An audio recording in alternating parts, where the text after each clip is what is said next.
Assalamualaikum warahmatullahi ta'ala wabarakatuh dan selamat sejahtera. Kami dari kumpulan 2 akan membentangkan hasil perbincangan kami mengenai penerokaan nilai ilmu. Kami memilih subjek reka bentuk seni tradisional sebagai tajuk perbincangan kami. Kursus atau subjek reka bentuk seni tradisional adalah satu subjek yang berkait dengan kefahaman pelajar untuk membuat analisis tentang pembelajaran subjek ini. Hal ini dapat meningkatkan pengetahuan masyarakat tentang seni tradisional terutamanya kepada golongan muda. Kursus ini sangat penting untuk mengenal pasti reka bentuk tradisional dan sejarah di sebalik reka bentuk tersebut. Okey, seterusnya matlamat yang menjadi dasar bagi subjek reka bentuk seni tradisional ini ialah mengetengahkan budaya dan tradisi dalam kalangan masyarakat terdahulu. Hal ini dikatakan demikian kerana tradisi dan budaya tradisional kini kian dilupakan oleh masyarakat zaman sekarang terutamanya golongan muda. Selain itu, matlamat yang menjadi dasar bagi subjek ini juga ialah pendedahan terhadap asal-usul dan sejarah serta pengaruh terhadap reka bentuk seni tradisional. Contohnya, motif ukiran kayu, permainan tradisional dan seni bina tradisional. Matlamat seterusnya ialah membentuk pemikiran yang kreatif. Okey, bagi mendapatkan maklum balas daripada masyarakat luar, kami telah menyediakan soalan melalui Google Form. Kami telah mendapat 21 orang responden iaitu 61.9% bagi responden perempuan dan 38.1% bagi responden lelaki. Okey, seterusnya saya akan menerangkan soalan dan juga jawapan responden. Soalan yang pertama, pada pendapat anda, adakah subjek reka bentuk seni tradisional ini penting untuk dipelajari atau diketahui oleh semua lapisan masyarakat? Bagi soalan ini, jumlah responden yang menjawab ya ialah sebanyak 87.5%, manakala yang menjawab ya kerana falsafah perlu diterapkan dalam diri bagi setiap orang pula ialah 12.5%. Okey, soalan yang kedua ialah, adakah subjek reka bentuk seni tradisional ini dapat membantu lepasan graduan universiti untuk meluluskan ilmu pengetahuan mereka? Bagi soalan ini, kami mendapat jawapan 100% ya. Subjek ini banyak dipengaruhi oleh unsur-unsur budaya dan agama serta aktiviti kehidupan seharian masyarakat pada zaman dahulu.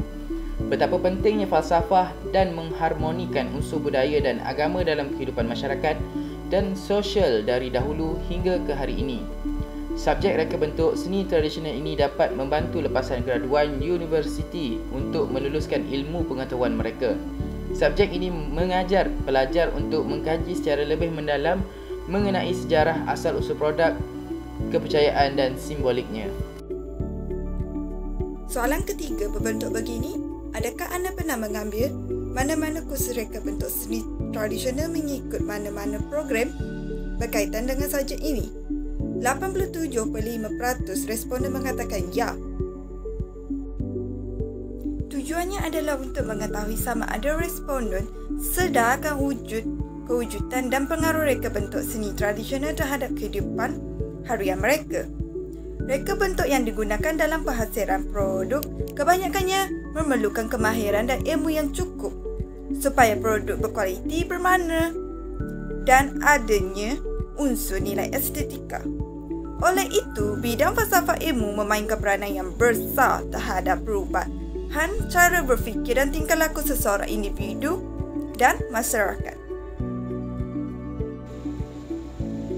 Soalan keempat, adakah pengetahuan mengenai subjek reka bentuk seni tradisional ini penting dalam diri seseorang? 100% responden menjawab ya. Hal ini dikatakan demikian kerana prinsip wahyu dan nilai hukum mempengaruhi pembentukan kearifan masyarakat tempatan. Misalnya dalam sejarah kedatangan Islam ke alam Melayu, pendakwa melakukan proses pengislaman dengan menerapkan pendekatan seni dan budaya. Sebagai contoh, Mubalik mengenalkan qasidah, burdah dan zapin sebagai salah satu medium pendidikan. Soalan yang kelima adalah, adakah subjek reka bentuk seni tradisional ini bernilai dan berguna pada era moden? Seterusnya, responden juga bersetuju bahawa subjek reka bentuk seni tradisional ini bernilai dan berguna pada era moden. Fungsi dan penggunaan produk telah berkembang seiring dengan perkembangan ilmu. Ini menjadikan subjek reka bentuk seni tradisional sebagai asas kepada berkembangnya ilmu dalam penggunaan bahan dan proses pembuatan yang lebih baik. Sebagai contoh, keistimewaan masyarakat Melayu yang mempunyai kearifan tempatan hasil daripada terbentuknya paduan nilai wahyu, inspirasi alam dan budaya setempat menjadikan ilmu itu berguna dan bernilai pada era moden. Keunikan reka bentuk seni tradisional telah ditambah baik dari semasa ke semasa dengan adanya ilmu agama dan nilai budaya yang baik. Misalnya, reka bentuk seni yang bertentangan dengan syarak dapat digubah supaya tiada unsur pemujaan dan khurafat di era moden ini. Justru itu, ilmu reka bentuk seni tradisional ini penting bagi manusia untuk mengenal pasti permasalahan yang bertentangan dengan ajaran agama. Di samping, dapat menenangkan jiwa bagi individu yang menggunakan produk tersebut. Assalamualaikum warahmatullahi wabarakatuh. Saya Muhammad Arif bin Harun, nombor matrik C20A1078, akan membentangkan respon bagi soalan 6. Yang pertamanya, subjek reka bentuk seni tradisional ini boleh dikatakan sebagai satu cabang daripada kaedah untuk mengetahui budaya hidup masyarakat terdahulu. Ini kerana terdapat responden kami yang berpendapat bahawa reka bentuk sesuatu produk tradisional dapat melambangkan sedikit sebanyak tentang budaya dan gaya hidup masyarakat terdahulu, seperti penghasilan tika daripada daun pokok mengkuang, menunjukkan sesetengah kaum menjadikan kawasan yang berpaya sebagai tempat tinggal, yang juga merupakan habitat pokok mengkuang. Selain itu juga, responden kami juga berpendapat bahawa reka bentuk seni tradisional merupakan bukti dan tanda kewujudan elemen seni pada budaya masyarakat kita terdahulu. Selain ianya juga merupakan identiti masyarakat setempat. Assalamualaikum, nama saya Dika bin Halim. Untuk soalan 7, responden kami menyatakan harapan yang tinggi terhadap subjek ini supaya menjadi salah satu subjek yang mampu mendidik masyarakat kita sekarang agar mengekalkan tradisi dan budaya masyarakat kita yang terdahulu agar tidak lapuk di telan zaman. Mereka juga berharap agar subjek ini mendapat tempat di hati masyarakat negara kita, malah boleh menjadi contoh kepada negara-negara lain agar menghargai budaya tempatan dan tidak terpengaruh dengan budaya-budaya asing yang sebahagiannya berpotensi merosakkan peradaban masyarakat setempat. Assalamualaikum warahmatullahi wabarakatuh. Nama saya Muhammad alias Hussein, pemegang nombor matrik C20A1038. Okey, hari ini saya akan menyambung perbentangan soalan nombor 8, 9 dan 10. Okey, soalan 8. Adakah subjek reka bentuk seni tradisional ini dapat memberi pelbagai pengetahuan kepada masyarakat? Okey, di dalam carta pai kita boleh melihat penuh berwarna biru, iaitu 100% yang memilih biru, iaitu ya. Okey, hal ini kerana mereka semua bersependapat bahawa subjek ini dapat memberi pengetahuan am tentang budaya dan gaya hidup masyarakat kita terdahulu. Hal ini dapat membantu kita untuk mengenali tradisi dan budaya kita supaya dapat dipelihara dan terus diamalkan tanpa mengambil kira pengaruh tradisi luar yang menjejaskan identiti kita sebagai rakyat Malaysia. Seterusnya, soalan nombor 9, iaitu adakah bagi anda subjek reka bentuk seni tradisional ini mudah difahami? Okey, kita tengok carta pai di bawah menunjukkan 100% yang berwarna biru, iaitu ya. Hal ini dikatakan kerana subjek ini mudah difahami dan dipelajari oleh mana-mana pihak, kerana kandungan-kandungan dalam mata pelajaran ini tidak memerlukan kaedah khusus untuk difahami. Okey, soalan yang terakhir ialah soalan 10. Adakah reka bentuk seni tradisional ini masih lagi dikekalkan sehingga ke hari ini?